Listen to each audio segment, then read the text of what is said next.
ஒவ்வொரு மனிதனுக்குள்ளேயுமே பார்த்தீங்கன்னா 9 வகையான இன்டெலிஜென்ஸ் உண்டு. இந்த 9 வகையான இன்டெலிஜென்ஸில் 1 இல்லைனா 2 இன்டெலிஜென்ஸ் ரொம்ப அதிகமாக இருக்கும். அதுதான் அவங்களுடைய தனித்திறமைங்கிறது. அதே மாதிரி தான் ஒவ்வொரு ஸ்டூடெண்ட்டுக்குமே பார்த்தீங்கன்னா ஒவ்வொரு தனித்திறமை உண்டு.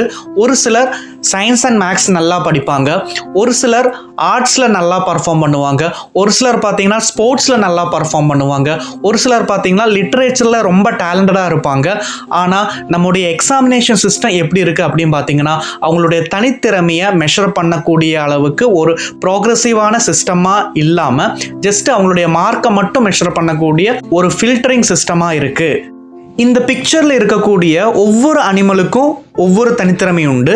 ஆனால் இங்கே நடக்கக்கூடிய டெஸ்ட் என்ன பார்த்தீங்கன்னா எல்லாருக்கும் சேர்ந்து ஒரு காமனான டெஸ்ட்டை வச்சுருக்காங்க, மரம் ஏறுற டெஸ்ட்டு. இதில் யார் ஜெயிப்பாங்கிறது நமக்கு எல்லாருக்குமே தெரியும்.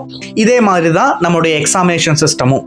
நம்ம என்ன நினைக்கிறோம் அப்படின்னு பார்த்தீங்கன்னா ஒரு ஸ்டூடெண்ட் எக்ஸாமில் நல்லா பர்ஃபார்ம் பண்ணி நல்ல மார்க் வாங்கினா அவன் ஃப்யூச்சரில் சக்ஸஸ்ஃபுல் பர்சனாக வருவாங்க அப்படின்னு நினைக்கிறோம். ஆனால் அது தப்பு.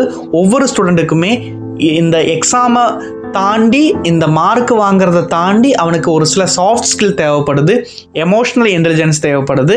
அது இருந்தால் மட்டும்தான் அவன் ஃப்யூச்சரில் ஒரு சக்ஸஸ்ஃபுல் பர்சனாக வருவான். இந்த பிக்சரை பாருங்கள். சென்னையில் சிபிஎஸ்சி எக்ஸாம் நடக்கக்கூடிய சென்டருக்கு வெளியே பேரண்ட்ஸ் தன்னுடைய குழந்தைகளுக்காக வெயிட் பண்ணிட்டு இருக்காங்க. இந்த மாதிரி ஆட்டிடியூடில் பேரண்ட்ஸ் இருந்தாங்கன்னா கண்டிப்பாக பசங்களோட மென்டல் ஹெல்த்து அஃபெக்ட் ஆகும்.